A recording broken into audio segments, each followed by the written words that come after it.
Mesdames et messieurs, bonjour, ravi de vous retrouver pour cette nouvelle édition de votre journal de 15 heures au sommaire de l'actualité. La journée mondiale de l'alimentation avec pour thème cultiver, nourrir, préserver a été célébrée aujourd'hui. Et ce couvre-feu à Paris et dans 8 métropoles dès samedi prochain.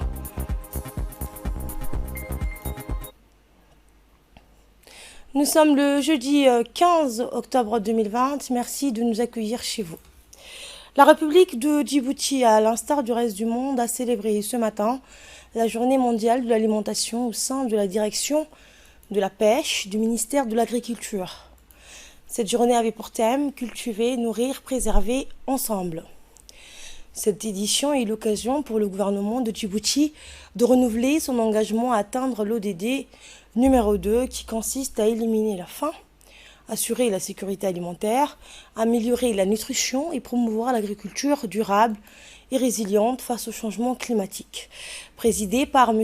Mohamed Ahmed Awale, ministre de l'Agriculture, la journée a rassemblé la représentante des systèmes des Nations Unies, le représentant de la FAO, l'ambassadeur de l'Union européenne, l'ambassadeur de l'Allemagne, le représentant de l'OMS et les hauts responsables du département de l'agriculture.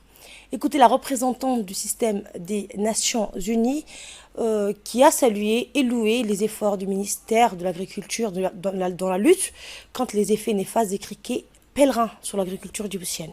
FAO pour son combat quotidien, à son agence du PAM qui vient de recevoir les prix Nobel pour la lutte contre la faim et sa contribution à la paix, et le FIDA qui sont engagés côté à côté pour soutenir les gouvernements dans ces efforts contre l'insécurité alimentaire à Djibouti. Et naturellement, tous les partenaires qui soutiennent aussi les organisations. Je tiens aussi à féliciter le PAM pour être nommé le lauréat pour le prix Nobel de la paix cette année. Et avec cette prix, on peut voir le lien étroit entre la paix et les conflits. Et je crois que c'est un grand enjeu pour nous tous. Je vais peut-être mentionner quelques paroles au sujet d'un grand enjeu dans la région dont on fait face en ce moment. Et je veux saluer à la fois le leadership du ministre et aussi l'expertise de FAO. Le représentant de la FAO a dans son discours salué la bonne collaboration exemplaire du ministère de l'Agriculture qui ne ménage aucun effort dans le combat quotidien. Nous l'écoutons. C'est une marque de reconnaissance inestimable qui nous rappelle à tous combien la lutte contre la faim, la lutte contre l'insécurité alimentaire et nutritionnelle sont indissociables avec les aspirations de la paix. Nous sommes très fiers, nous à la FAO, de pouvoir travailler avec le PAM, car nous pouvons nous rappeler, le PAM a été fondé en 1961, au départ comme le département d'assistance alimentaire, et aujourd'hui nous contribuons tous ensemble à un objectif, celui de la faim zéro. Mesdames, Messieurs, chers invités, en cette journée mondiale de l'alimentation, nous commémorons tous les efforts réalisés dans le sens de la lutte contre la sécurité alimentaire et nutritionnelle, car malheureusement, la disponibilité en nourriture reste encore une préoccupation majeure dans certains pays comme le nôtre. Mais nous restons convaincus que la faim n'est pas une fatalité et qu'avec un engagement fort et sincère, nous pourrons éradiquer la souffrance actuelle de la malnutrition, de la sous-alimentation et voire même la faim. Écoutons cette fois l'ambassadeur de l'Allemagne en République de Djibouti. Je suis très heureux d'être ici avec vous ce matin pour participer à la célébration de la Journée mondiale de l'alimentation de la fondation de la FAO il y a 75 ans. Monsieur le ministre, j'aimerais bien vous remercier beaucoup de m'accueillir au sein de votre ministère. Je crois que le lieu et votre présence soulignent la bonne coopération entre vous-même et votre ministère avec la FAO ici à Djibouti. Je félicite la FAO pour son travail long et fructueux. Le jour est très spécial aujourd'hui, non seulement en raison du anniversaire de 65e, mais aussi en raison des circonstances exceptionnelles dans lesquelles nous nous trouvons aujourd'hui. Les défis majeurs posés par la crise de Covid-19 et de la situation environnementale mondiale rendent le travail de la FAO plus important que jamais. L'Allemagne est pleinement consciente de l'importance du travail de l'organisation FAO et mon pays est le troisième contributeur de l'organisation avec ses programmes dans le monde. À l'occasion de la Journée mondiale de l'alimentation que nous avons l'habitude de célébrer chaque année le 16 octobre, je voudrais dire à mon tour aussi quelques mots. Cette année, le thème, c'est cultiver, nourrir, préserver ensemble. C'est un domaine vaste. C'est toute la discipline globale qui est prise en compte.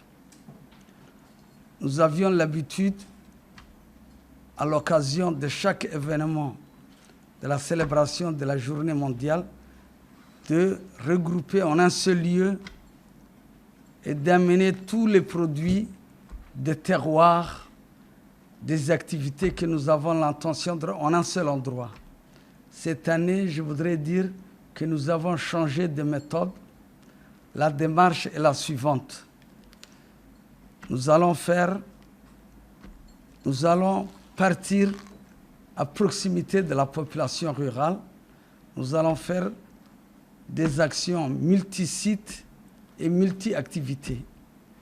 Aujourd'hui, c'est consacré à la remise pour le ministère de l'Agriculture du matériel de lutte contre le criquet pèlerin, mais aussi d'autres matériels de lutte contre de filets de pêche pour vraiment renforcer les capacités de nos pêcheurs, mais également du matériel roulant pour appuyer les ruraux en République de Djibouti, qu'ils soient agriculteurs, qu'ils soient pêcheurs, qu'ils soient éleveurs, en faisant des micro-barrages, en faisant des forages, en faisant des puits cimentés, toutes les activités du génie rural.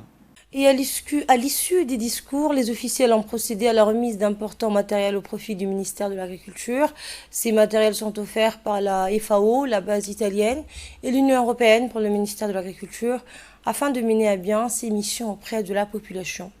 Les matériels étaient composés des matériels de lutte contre les criquets pèlerins, des matériels de pêche, ainsi que des moyens roulants.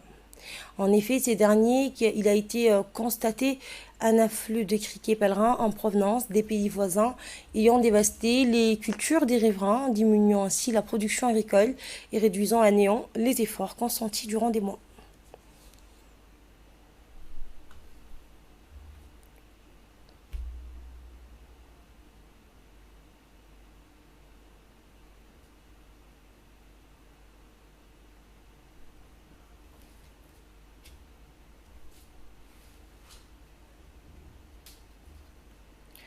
Dans le reste de l'actualité, la mairie de la ville de Djibouti a célébré ce matin, en partenariat avec l'UNICEF, la journée internationale de lavage des mains dans la capitale.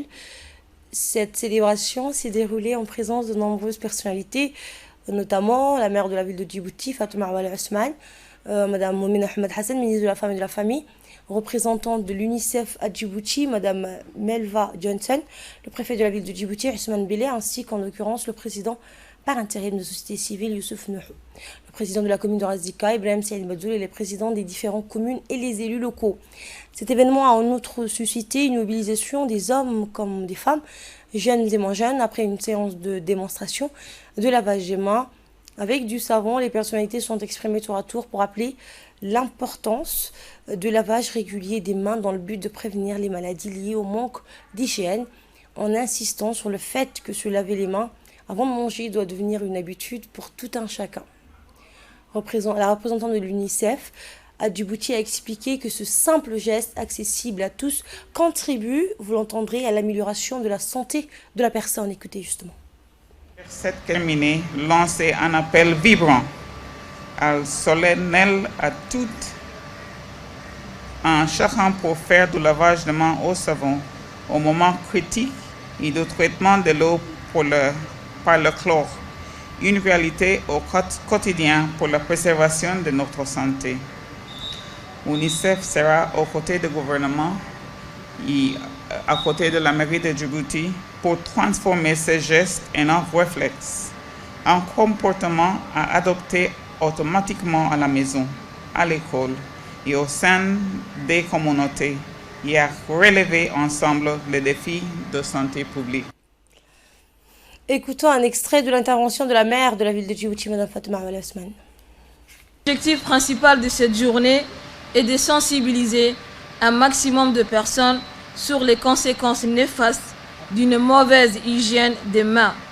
Dans le monde entier, les manifestations prévues pour cette journée mondiale de lavage des mains au savon aident à promouvoir ce geste simple et sensibiliser les populations au rôle crucial qu'il joue pour la survie de l'enfant et de la santé publique.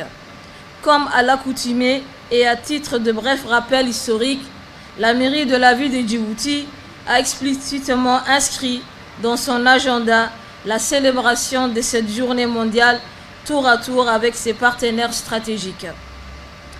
En 2018, la mairie de la ville de Djibouti a conduit une campagne avec le ministère de l'Éducation nationale et de la formation professionnelle, le MENFOP, auprès des enfants des écoles primaires par la disposition des kits pour le lavage de mains avec des savons. Cette action visait à prévenir les risques liés à la mauvaise hygiène des mains pouvant provoquer les maladies diarrhéiques chez les enfants. En 2019, la mairie de la ville de Djibouti a inscrit son action auprès des syndicats de bus et minibus dans le centre-ville, plus particulièrement à la place Mohamed Harbi, grâce à la disposition des kits pour le lavage de mains qui tombaient à point nommé dans la sensibilisation des gestes barrières contre la Covid-19. Le rapport de l'Organisation mondiale pour le lavage de mains annonce 5000 décès chaque année dans les pays en voie de développement. Mesdames et messieurs, dans ce contexte et dans le cadre de la riposte nationale, la mairie de la ville de Djibouti a fourni à titre gracieux des dispositifs de lavage de mains aux communautés pour permettre à un nombre accru de personnes de se laver les mains. Permettez-moi de vous rappeler que le lavage de mains au savon est le moyen le plus efficace et le moins coûteux de prévenir les maladies. Air Djibouti, après avoir ouvert plusieurs agences au Somaliland et à Garowe et dans d'autres villes de la Somalie, s'apprête à élargir ses vols vers d'autres horizons comme Nairobi. Nous avons voulu comprendre l'expansion rapide d'Air Djibouti en prenant un de ses vols vers la région. C'est un magazine réalisé par Hamza Mohamed. Regardez.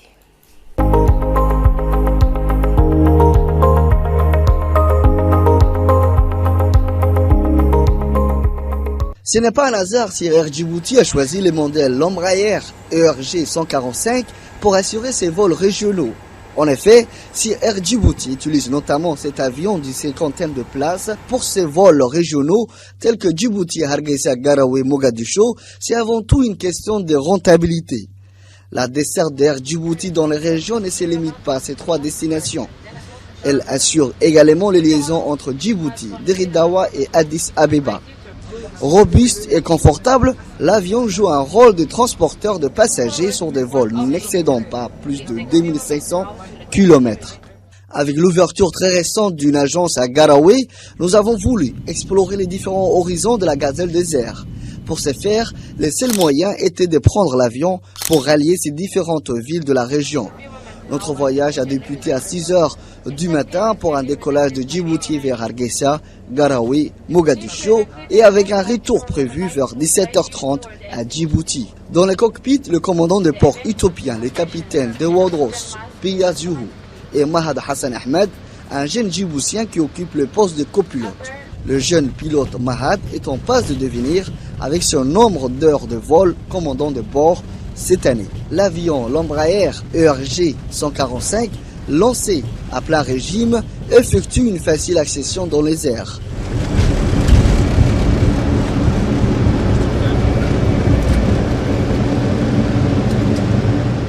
« 30 minutes après, nous sommes au-dessus de Hargeisa, cette bouillante capitale du Somaliland. L'escale sera très courte, en 15 minutes, les passagers à destination de Hargeisa prennent le chemin de l'aérogare et sont remplacés avec l'arrivée des voyageurs à destination de Garowe. Aussitôt décollage immédiat pour arriver 45 minutes après à Garowe, cette capitale de la province autonome de Puntland, partie intégrante de la Somalie. Contrairement à l'escale de Hargeisa, celle-ci sera plus longue en raison de nombre important de voyageurs. Mahad, le copilote, nous livre ses sentiments de fierté en travaillant pour la compagnie nationale. depuis mon enfance, pilote dans alhamdoulilah, c'était fin 2007. Après, je suis recruté à Djibouti. Depuis 3 ans, je suis à l'Ethiopie. La compagnie nationale on remercie ainsi pour le président de la République, son excellence Ismaël Omar Guelleh, la compagnie nationale qui سميه اللي بيسوعلي الشعور تاع والله وادي بوينتاي. Je dis félicitations à tout le monde qui participe. أنا قاعد ممكن لي ما هي il y aura d'autres pilotes دائما دون إن شاء الله. directeur comme M. Abdelrahman Ali Abdillah qui nous donne formation culturelle. On a aussi des ingénieurs djiboutiens, il y a aussi des hôtesses à Rakten Estouardial djiboutiens et comme vous le voyez, autonomisation on a le temps d'une interview et nous apprenons que l'avion est plein. L'agence de Garowe avait en effet réservé toutes les places disponibles, même les 2 places de l'équipe de reportage. Nous mettons à profit le temps de cette rotation à Mogadiscio pour faire un tour dans la ville de Garowe. Dans mes souvenirs de jeune lycéen, il y a 15 ans, Garowe, c'était une sorte de Far West africain, une bourgade en plein désert où la Kalachnikov avait remplacé l'ancienne carabine de films western ou avec des ceintures de balles en bandoulière et des gens toujours aux agueux. À ma grande surprise, ce que je découvre me laisse sans voix. Une ville où toute trace de guerre a disparu. Garowe apparaît apaisée, en paix avec elle-même. Mieux, la ville s'est développée. Depuis, avec de larges avenues fleuries et des monuments historiques à chaque carrefour, Garowe s'est totalement métamorphosée en si peu de temps. Il est vrai, et notre président ne manque aucune occasion pour le rappeler, la paix et la stabilité restent la clé du développement. C'est là, justement, que je mesure toute la portée de ces mots. Des hôtels sur toutes les grandes avenues témoignent de cette volonté affichée d'accueillir un fort potentiel des visiteurs. C'est justement cet essor économique qui a inspiré la direction de la compagnie Air Djibouti à ouvrir il y a 10 mois exactement une agence à Garowe. Agence qui a été fort bien accueillie au Puntland comme une manne de ciel.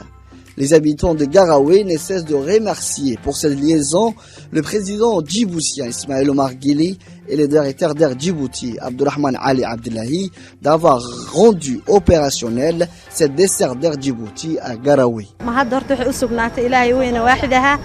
haddana maxay ahayd saaciidintii garab istaaga waxa mudan walaalina reer Djibouti oo maxay ahayd diyaarad Garowe to Muqdisho noo shaqayso xawaareed aad u fiican yahay oo maxay ahayd shacab fiican oo adeegaya oo wanaagsan leh waan soo dhaweynaya diyaaradda iyo dadka u shaqeynaya dhamaan reer Djibouti waan salaamaya asbaabta uu timi waa baahi loo qabo maadaama ay tahay Air Djibouti oo dawladda Djibouti ay leedahay inay ka shaqeynayso gudaha Soomaaliya oo dhan ha noqoto caasimadda Soomaaliya ha noqoto maxay tahay maamul goboleedada saaka waxaan taaganahay airportka maxay tahay Garowe dawlad goboleedka Puntland farxad weyn bay tahay inaan la kulmo diyaaradda raaco insha Allah ilaahay waxaan ka rajeynayaa aniga iyo musaafiriinta kale oo baxaysa oo nala mid ah in ilaahay nagu nabad geliyo reer Djibouti waxaan leeyahay sida isu gacan qabsateen oo aad guusha ugu dhiirateen ilaahay baa mahadle mahadin ka gaarto madaxweynahana mar labaad mar saddexaad waxaan madaxweyne waad mudan tahay inaad noo soo dirto ama aad ku fikirto diyaarada ka shaqeeya labada dal isku xira intaa ha ka bateen baan ku leeyahay waxaan iyadana fursad gaara siinayaa run ahaantii ummadda mas-uuliyiinta ah ee maanta ka shaqaynaysa danaha Soomaaliya hadday tahay tan Soomaaliya hadday tahay tan Djibouti ma aha mid maxay tahay ugub ah waa mid soo jirtay oo sooyaal ah waa mid reer Djiboutina ku calaamadsan yihiin oo mahad ugu hayno iyaguna ay mahad nooga hayaan maanta maalintii ay ahayd oo bedalkeeda ahayd ee ummadda Soomaaliyeed garab ay siisay waxaan u maleynayaa annagu inaanay ilaaweyn taad noo qabateen reer Djibouti reer Djiboutina si ay noo qabteen iyaguna inaanay ilaaweyn doonin baan maleynayaa shacabka Soomaaliyeed ee reer Djibouti reer Soomaaliyana waxay isku leeyihiin dhiiga ka dhaxaya oo dhalashada ka dhaxaysa oo dalka ka dhaxaya aan wada shaqeyno diyaarahana maanta idinka fursad qiimo la haystee soo siyaadiya annakana noo duceeya in Ilaahay subhanahu wa ta'ala maxay tahay heerka aad gaarteen iyo mid lamida maxay tahay aanu gaarno. L'agence de Garowe en fait fi de tous les défis et on se projette dans le futur. Ainsi pour le directeur de l'agence de Garowe, les programmes restent chargés. runtii xaalad kala go ayada lagu jiro markii ugu dareed hadda xitaa ay kala go dhacay karoon fayrasku yimi diyaaradda ugu horreeyay shaqada bilaabay ka mid ahayd dadkii kala go'aan sabab u noqday dadkii inay isku gudbiso biidin Ilaahay kariim runtii marka aad baan ugu raysanay waxaana runtii aad hadda aan dadka u wargelinaynaa in duulimaadyadii si loo haqabtiro in Nairobi iyo maxaan ku raaddaa Dubai ay iyaguna ay ku xigi doonaan biidin Ilaahay kariim oo caalamkana connection qofka looga sameyn karo halka. Cette liaison d'Air Djibouti avec Garowe revêt une importance capitale pour les populations dans la mesure où celle-ci contribue à l'essor économique du Puntland pour une multiplication des échanges avec l'extérieur. C'est ce qui explique le directeur général de l'aéroport de Garowe. diyaarad badan baa yimaada waxa kamida diyaaradan hadda Air Djibouti baa kamida diyaarada Air Djibouti macna weyn bay u leedahay waa diyaarad loo baahnaa inay shaqeyso maxaa yeelay localkana waa u shaqeysaa foreignkana waa u shaqeysaa dad badan oo waxa jira Djibouti aada oo safarada dibadda ka sii aada ama Djibouti laftigeeda dana kale aad iyo aad ayaa loogu baahnaa Dubai bay aada haddii la ku roon yahay waxay aada dalalka dibadaha kale aada localkana way aada marka aad iyo aad Hargeysana way aada marka waa diyaarad aad iyo aad looga baahnaa oo connectionkeedu aad u fiican yahay waxaad ka garan karaysaa shaqada ay shaqeynayso haddaan la soo dhaweeyeen waxaan moodaa inay shaqadeedu socoteen marka waxaan u maleynayaa aad iyo aad ayaa loo soo dhaweeyaa aad bayna u shaqo fiican tahay shaqadeedana waa shaqo lagu ganacsan yahay oo dadka aad ugu ganacsan yahay. Ainsi, en vue de cet engouement pour Air Djibouti, on peut dire que plus que de liaisons aériennes, le dessert d'Air Djibouti au niveau régional constitue un facteur d'union interrégionale, mais aussi une ouverture sur le monde extérieur. Et dans le reste de l'actualité, l'hôpital militaire des armées a abrité ce jeudi une cérémonie de clôture de la formation militaire initiale au profit des jeunes médecins et techniciens de santé qui s'est déroulée à l'école militaire Président Gouled du 2 août au 10 octobre. En effet, suite au recrutement des jeunes médecins et techniciens de santé, il a été primordial de les former au dur métier de soldat qui exige abnégation, discipline, rigueur et force mentale afin de parfaire leur métier de spécialiste. Objectif, initier et familiariser les jeunes médecins et techniciens de santé à la vie militaire à travers l'enseignement des disciplines telles que le statut général des militaires djiboutiens qui régit la carrière militaire, le règlement de discipline dans les armées qui encadre le comportement et la discipline militaire, l'utilisation de l'armement en dotation dans les forces armées, l'exercice à l'autorité et au commandement pour former des chefs militaires compétents et charismatiques et commandent par-delà le galon. Cette formation s'inscrit dans le cadre du renforcement des capacités du service de santé des armées afin de hausser son niveau opérationnel. Présidé par le chef d'état-major général des armées, le général de corps d'armée Zekele Cherebrahim, cette cérémonie a vu la participation du chef d'état-major de la défense, le général de brigade Tahir Ali Mohamed, le général de division Hassan Ali Kamel, des commandants des institutions de défense et de sécurité du pays et des plus hauts responsables des forces armées djiboutiennes.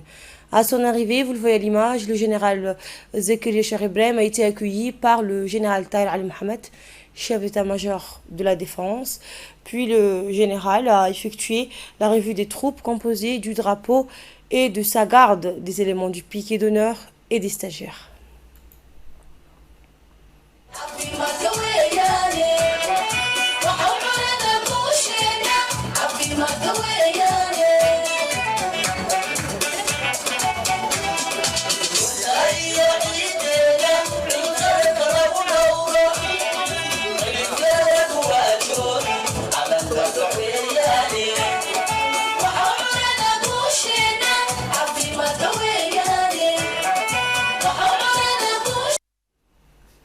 Le général du corps d'armée Zekele Cheikh Ibrahim s'est adressé aux jeunes médecins et techniciens de santé ayant achevé leur formation militaire de base. Le général de corps Zekele Cheikh Ibrahim les a félicités pour leur assiduité et leur persévérance tout au long de cette formation. Écoutons à présent un extrait de son discours.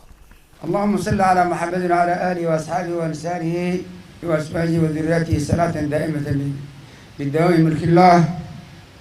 Nous sommes rassemblés aujourd'hui à l'occasion de la cérémonie clôture de la formation militaire initiale au profit des jeunes médecins et techniciens de santé qui s'est déroulée à l'école Olhol, à l'école militaire Olhol, président Goulel, du 2 août au 10 octobre.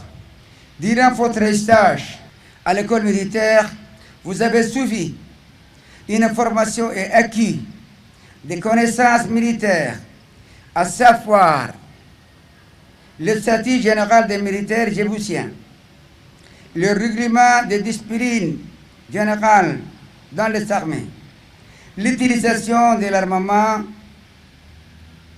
petit calibre et moyen calibre en dotation dans les forces armées, l'ordre tiré, le secourisme, des combats premier niveau, les catastrophes et l'exercice sur le terrain, jour comme de nuit. Nombre d'entre vous seront rapidement confrontés à la réalité d'un engagement opérationnel. Je pense tout particulièrement à nos soldats de déployer loin de leur famille sur le théâtre d'opération en Somalie et ailleurs. Il pourra vous arriver aussi d'être mobilisé face à des événements sur le plan national, comme celui de l'épidémie de Covid-19 en ce moment, ou lors de catastrophes naturelles, nécessite l'emploi de la mise en œuvre de moyens importants afin de soulager nos militaires et leurs familles, mais également nos concitoyens. Ces missions exigent de votre part une véritable déontologie des fils de notre hôpital militaire qui doit tout le temps fonder votre action. Vous devez savoir, par ailleurs, que depuis ces dernières années, le haut commandement militaire s'investit de manière significative pour renforcer les capacités des services de santé des armées avant de refaire son niveau opérationnel. Nous sommes fiers que notre hôpital militaire soit aujourd'hui l'hôpital de référence du pays.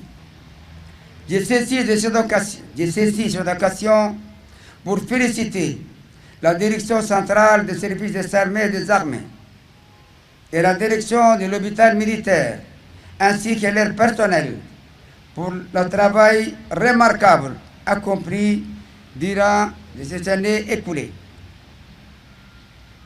Il les encourage à préserver dans cette noble foi pour l'intérêt général de notre pays.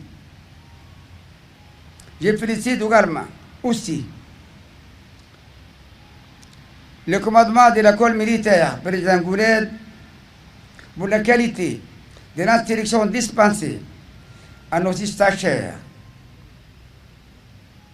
Vous avez, une fois de plus, fait preuve d'abnégation et d'une totale disponibilité dans les tâches qui vous sont dévolues. Je vous souhaite à toutes et à tous beaucoup de succès dans l'exécution de vos missions. Je vous remercie. Et pour clôturer cette cérémonie, le commandement militaire a convié tous les invités à un petit déjeuner autour d'une table dans une ambiance sereine. Le groupe folklorique Harbi a animé la cérémonie par des chants et danses traditionnelles.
Je vous le disais en titre, les autorités françaises sont inquiètes. Le pays, de l'aveu de son Premier ministre, subit une seconde vague forte. Le président de la République française s'est exprimé en direct à la télévision hier soir pour présenter des mesures encore plus contraignantes que celles qui ont été déjà prises.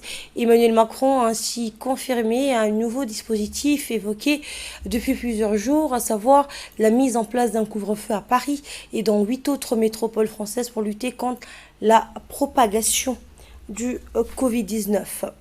Eh bien, ce couvre-feu va donc s'appliquer à l'ensemble de la région Île-de-France, à Lille, Rouen, Saint-Étienne, Toulouse, Lyon, Grenoble, Marseille et Montpellier. Cette mesure concerne donc plus de 20 millions de Français. Cette nouvelle restriction entrera donc en vigueur samedi 17 octobre à minuit. Elle sera appliquée pour au moins 4 semaines, mais le chef de l'État donc français pourrait étendre ce couvre-feu jusqu'au 1er décembre si le Parlement français l'autorise. Et c'est ainsi que prend fin cette édition. Merci de votre aimable attention. J'aurai le plaisir de vous retrouver ce soir à 22 h pour un nouveau journal. Bon week-end à toutes et à tous. 4.